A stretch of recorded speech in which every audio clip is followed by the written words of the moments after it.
በኢትዮጵያ ተራሮች ላይ በድንጋይ የተቀረጸ ሚስጥር አለ። እንኳን ወደ ላሊበላ በደህና መጡ።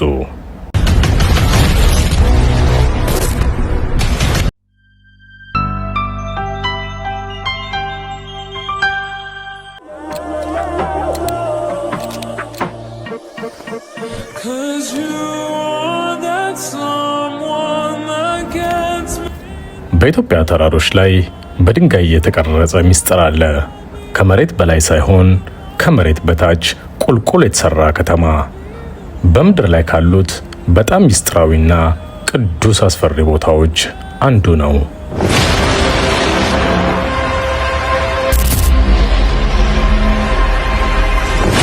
እንኳን ወደ ላሊበላ በደህና መጡ።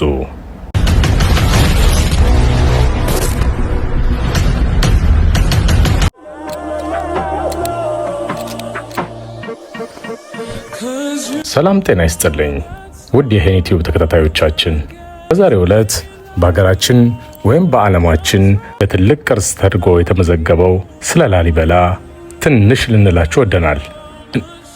ቻናላችንን ሰብስክራይብ በማድረግ ቪዲዮችን ደግሞ ከወደዳችሁት ላይክ በማድረግ ከኛ ጋር አብራችሁ እንድትሆኑ ከወዲሁ እንጋብዛለን። መልካም ጊዜ።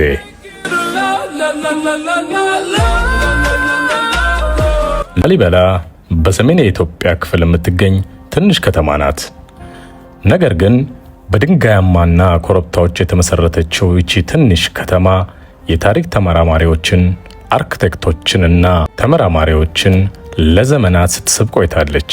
ይህ አስደናቂው ጥበብ የተሞላበት ኪነ ህንፃ የተቀረጸው ከላይ እስከ ታች እንዲሁም ከውስጥና ከውጭ እያንዳንዳቸው የእምነት የምህንድስናና የጽናት ድንቅ ሥራ ናቸው። ሚስጥሩ ግን እንዴት እንደተገነቡ ወይም ለምን ያህል ጊዜ እንደፈጀ በቁጥር ይህ ነው ተብሎ ማወቅ አልተቻለም። ይህን ድንቅ ኪነ ህንፃ ለመረዳት በአንድ ሰው እንጀምራለን። ንጉሥ ላሊበላ።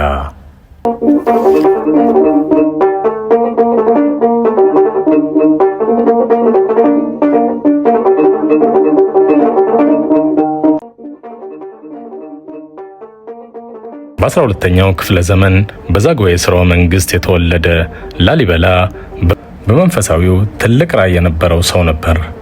በአፈ ታሪክ መሰረት ላሊበላ በወንድሙ ከተመረዘ በኋላ ራሱን በመሳት ኮማ ውስጥ ወደቀ። ራሱን ስቶ ሳለ ሰማይ እንዳየ ተናገረ። በዚያም መላእክት በኢትዮጵያ ላይ አዲሱ ኢየሩሳሌም እንዲሰራለት አዘዙት። ሲያገግም ተልኮ መለኮታዊ እንደሆነ ያምን ነበርና የማይቻል ነገር መስሎ ቢሰማቸውም ላሊበላ ግን ኪነ ህንፃው እንዲሰራ ትእዛዝ አስተላለፈ። ስራውም ተጀመረ። የላሊበላ አብያተ ክርስቲያናት እንደ ዘመናዊው ኪነ ህንፃ በጡብ ወይም በብሎኬት አልተሰሩም። ከመሬት ውስጥ ቁልቁል ወደ ታች ተቆፍረው ከእሳተ ገሞራ በወጣ ወጥ ድንጋይ ተቀርጸው ተሰርተዋል። በውስጡ የሚገኙ እያንዳንዱ መዋቅሮች፣ በሮች፣ መስኮቶች፣ አምዶችና ክፍሎች ሁሉም በአንድ ወጥነት ባለው ድንጋይ የተሰራ ነው። የ12ኛው ክፍለ ዘመን የእጅ ባለሙያዎች ይህንን ድንቅ ኪነ ህንፃ እንዴት አድርገው ፈልፍለው እንደቀረጹት እጅግ አስገራሚና አስደማሚም ነው። በጊዜው ዘመናዊ መሳሪያ የላቸውም። ምንም አይነት ዘመናዊ የሆኑ ማሽኖችም የሉም። በጊዜው የነበሩት መሳሪያዎች መዶሻ፣ ቺዝሎች ወይም መፈልፈያና የሰው እጆች ብቻ ነበሩ። አንዳንድ ባለሙያዎች ሲተነትኑ ይህን ኪነ ህንፃ ለመስራት 10 ዓመታት ይፈጃል ይላሉ። ሌሎች ደግሞ 100 ዓመታትን ይወስድ ነበርም ይላሉ። ግን ደግሞ ቁርጥ አድርጎ ይህ ኪነ ህንፃ የተሰራበትን ጊዜ የሚያትት ምንም አይነት መረጃ እስካሁን አልተገኘም። ይህ አስደናቂ ኪነ ህንፃ በውስጡ የተለያዩ ክፍሎችና የተለያዩ መስኮቶች፣ መወጣጫ ደረጃዎች ሁሉ ተሰርተውለታል።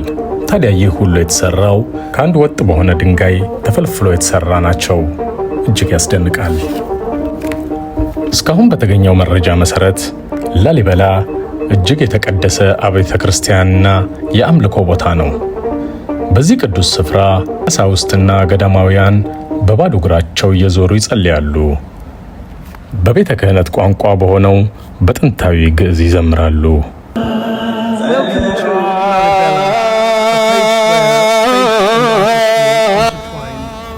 ጠዋት ጎህ ሲቀድ ከድንጋይ ግድግዳዎች ላይ የከበሮና የጸሎት ድምፅ ይሰማሉ።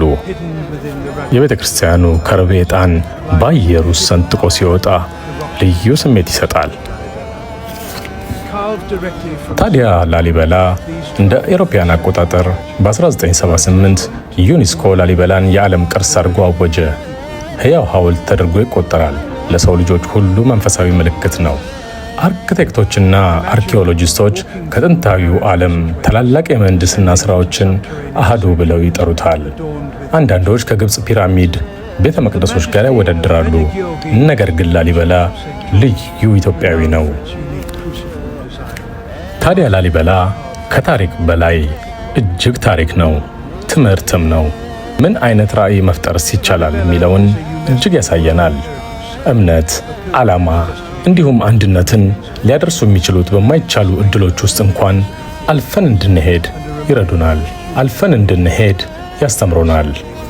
ስለዚህ በሚቀጥለው ጊዜ አንድ ሰው ስለ ዓለም ድንቅ ነገር ሲናገር ስትሰማ ስለ ላሊበላ ነገራቸው።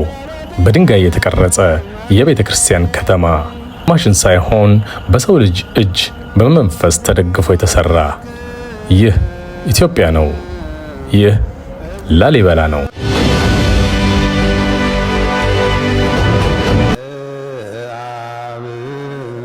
እና ይህ እስካሁን የተቀረጹ ታላላቆች ታሪክ አንዱ ነው። ሰማያት ወምድር